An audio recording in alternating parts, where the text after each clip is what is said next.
Well, hello, friends. Just compelled to make a quick video. It probably won't be quick because I made notes and edited some content that I looked up on the internet.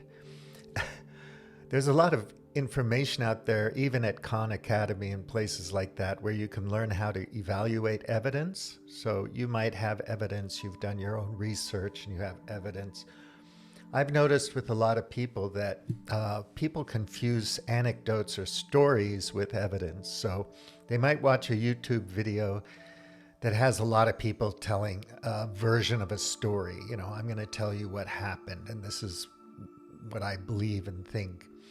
But there's no hard evidence. There's really no real lines of evidence. It's just a story. And it's really a kind of an industry, a cottage industry on the internet for people to find subjects that are hot button subjects, good clickbait.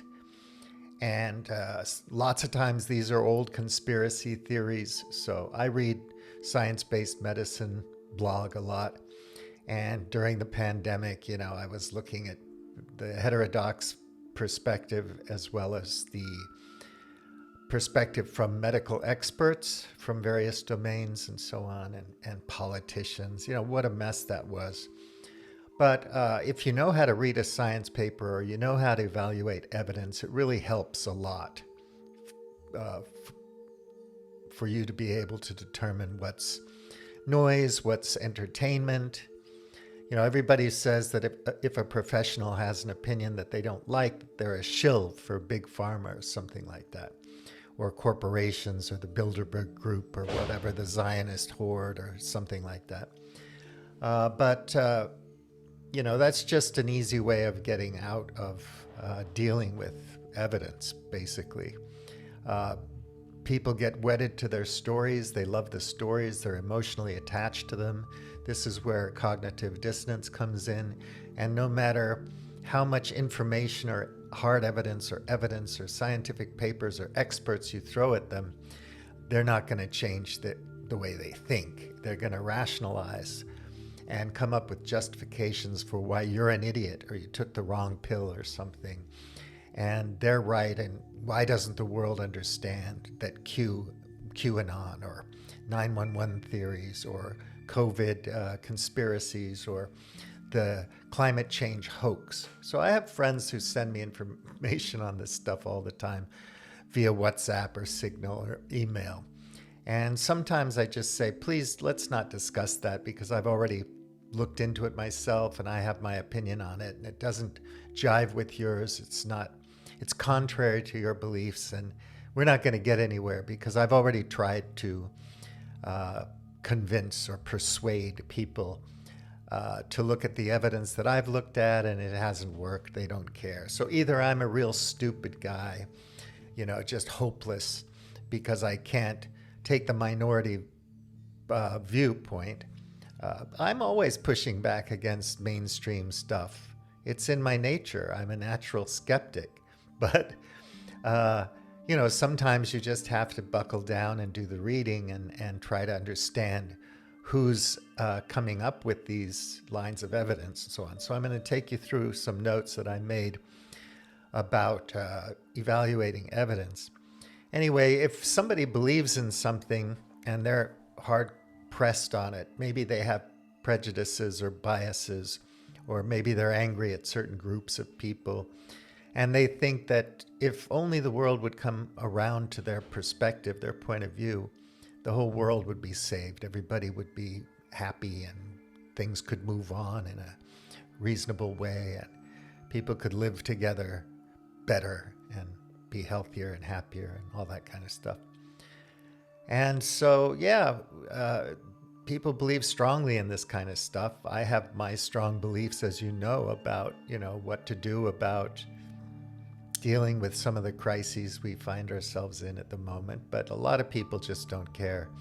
And if you are wedded to a particular theory of how things should be or how things happened, and you're not willing to be persuaded by evidence, let's say the vast majority of experts around the world 200,000 of them, let's say, just for the hell of it, or just 100,000,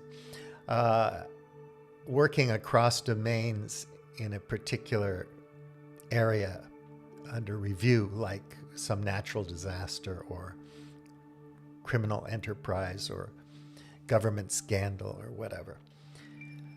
Or science, how do we treat this disease, and what's effective, and how do we call a treatment effective or not, and so on. But anyway, anything like that. And there's a conspiracy theory out there, and you point out to somebody that people around the world, the vast majority, 99%, have worked their whole careers on these issues and come up with this consensus on it. And there's mountains of evidence backing it up, libraries of papers, dozens of books written about it, and so on and so forth. But they want to believe, 2 or 3 guys, or let's say 10 or 100 people on the internet, or heterodox scientists or whatever. Everybody makes mistakes, and people can believe weird things even though they're experts in something. Anyway, Michael Shermer writes about that a lot, and you can look at Skeptic Magazine, other sources. The main thing is, you're not going to change somebody's minds once they've spent 10 or 20 or 30 years believing something, UFOs or whatever it is. If they're religious, there's no amount of, biblical criticism or literary criticism or history that's going to shake their faith. They're all in. So you just have to respect it and move on. And, I get dragged into it. I don't know why I allow myself to do that. I should just say, I'm not going to get dragged into this thing. So move on and let's talk about the weather or some other subjects, or just not be friends, because I've been there, done that, and it just makes me so aggravated, and it never goes anywhere. So let the people think you're a hopeless idiot and just move on, It's always heartening to know that in most cases, when there has been a lot of research, scientific evidence, and various other lines of evidence to support a certain theory or idea or explanation of something, if you're sticking with the majority after doing your work, and you can feel pretty confident that you're probably seeing things fairly clearly. That isn't to say that I read the New York Times and believe everything, or The Economist. I don't. And when it comes to socio-political issues and economics and so on, I'm much more skeptical. So I wouldn't put it past this group or that group to conspire, but I also know that most of the time these agencies and governments are kind of corrupt and inept. They're just stupid people. The FBI didn't work with the CIA and vice versa, and they made a lot of mistakes, and a lot of times they're ideologically blindfolded, so they can't see the other side. Their game theory is not good, and their game play is horrifically bad, but they think they're smart. And once you're with somebody who thinks they're smart and they're in the government or in some agency, there's nothing you can do. Because as long as they have a position of power, they're going to believe they're the smartest man in the room. And if you're just a guy sitting at home brooding on some conspiracy for 2 decades and nothing's changed, but you're still pissed off about it, well, you have no power. But you are the smartest person in the room because you're home alone in front of your computer, stewing over whatever your theory is and fretting about why the rest of the world doesn't go along with your beliefs, which is kind of sad. And, anyway, so I'll take you through this real quick for what it's worth. We shouldn't try to, push each other. Once you recognize somebody, has this particular viewpoint of something and they're comfortable with it, there's a limit. And, there's nothing you're going to do to persuade me that some of these conspiracy theories about 911, but I do realize that new lines of evidence could come out in the future that would change my mind.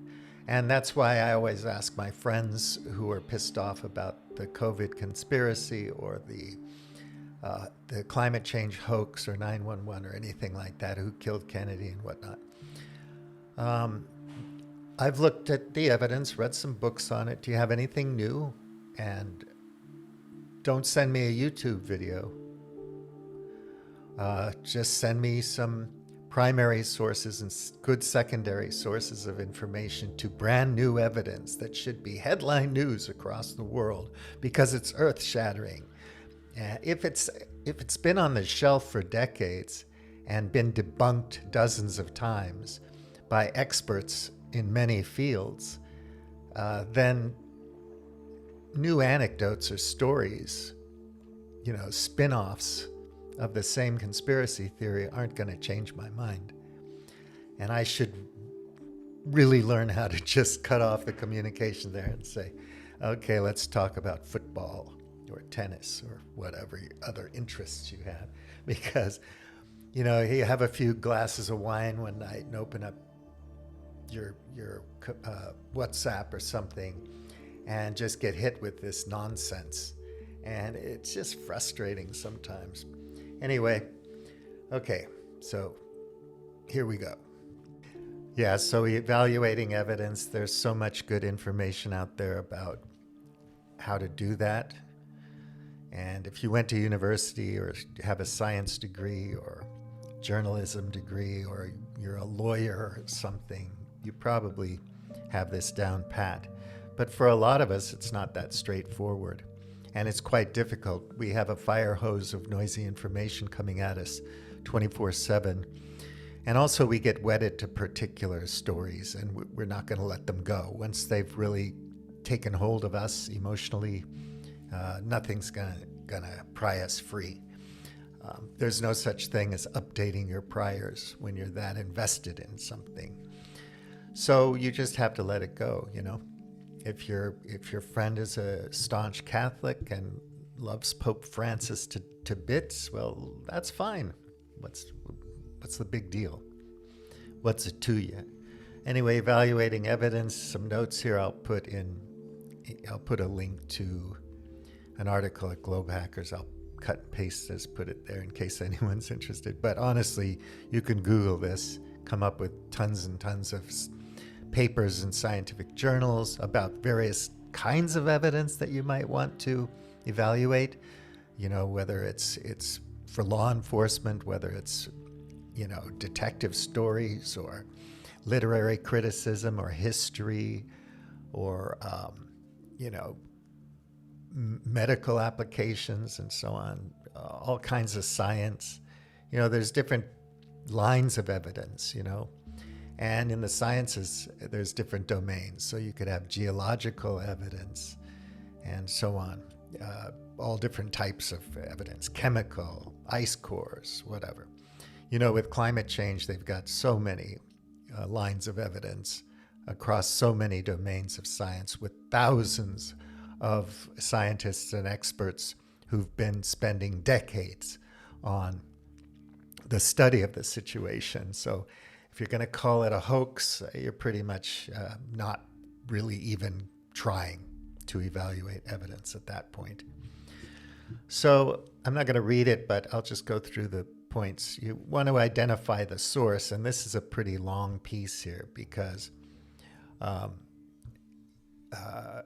it's really important to know who and what, who are the people behind the information, what's their source, their platform, their journal, their magazine, their whatever, their institution, whether it's Trump University or Yale, things like that.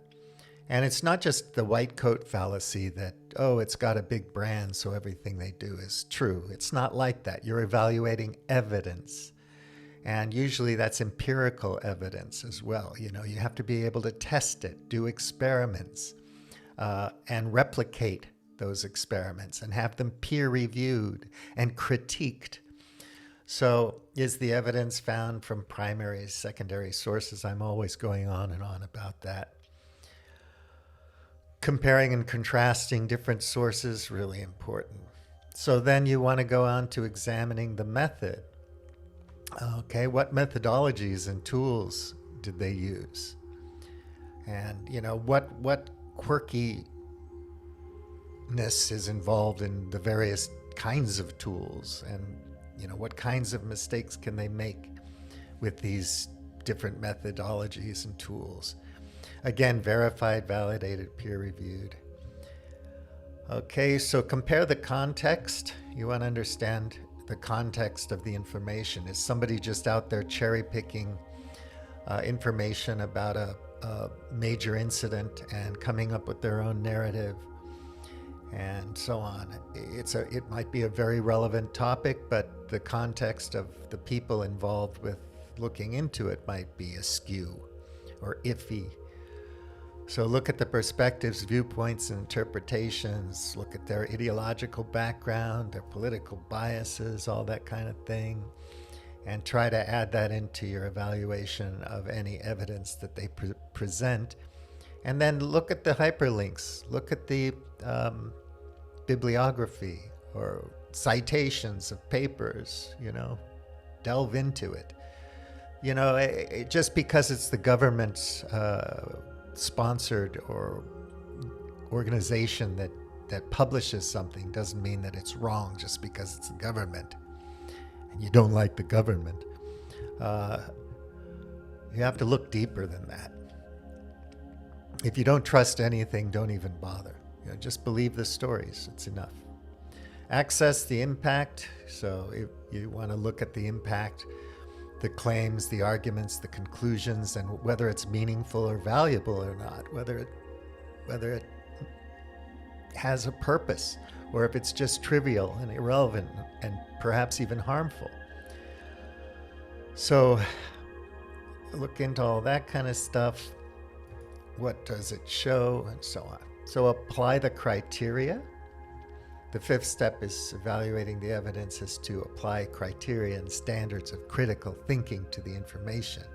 That's a whole other thing. There are tons of really good people online teaching logic and critical thinking and teaching about biases and heuristics and so on. Argument Ninja is one of my favorites. He's put together a really great program.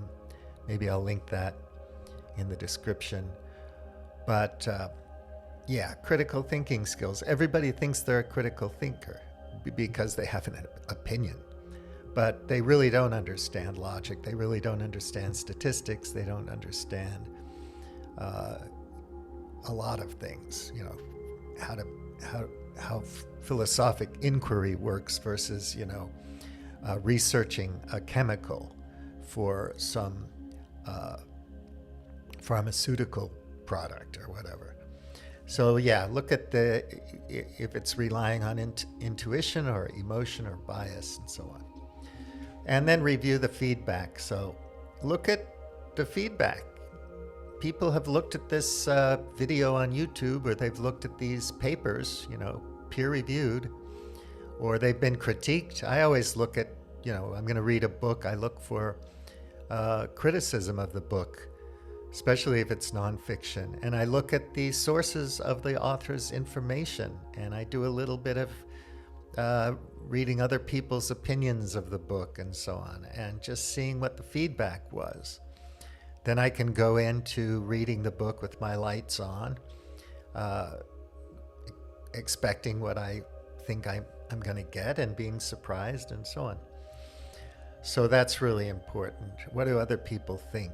So if a billion people think that your evidence is crap, and the 10,000 top experts surrounding the issue from various fields think this other evidence is better, who are you going to go with? I mean, you know, you want to go with the highest quality people looking into do it, experts, professionals, people who've spent a lot of time in the domain and so on. And of course, you're going to say, well, he's with the FBI and he's talking about this. He's probably biased. Yes, probably. So you factor all that in. And if they're resistant to feedback and criticism, then that tells you a lot as well. Anyway, go ahead and read this and research on your own. Learn how to evaluate evidence. It's really important. And then, if you believe a certain conspiracy theory and somebody doesn't want to hear it, don't evangelize. I mean, it's really annoying when somebody from some religion comes up and just relentlessly hammers you to follow the faith and to get on board and, with their religion. And you're like, look, man, you're a nice guy, but I'm not into it. I'm not a believer. So you stick with your truth and that's fine. Live and let live. But stop evangelizing to me. It's so annoying. And if I ask somebody for new evidence, I want new evidence. Show me it was published last week and who published it and so on. High quality evidence. I'll look into it. You might change my mind then. Okay, Bully MT out.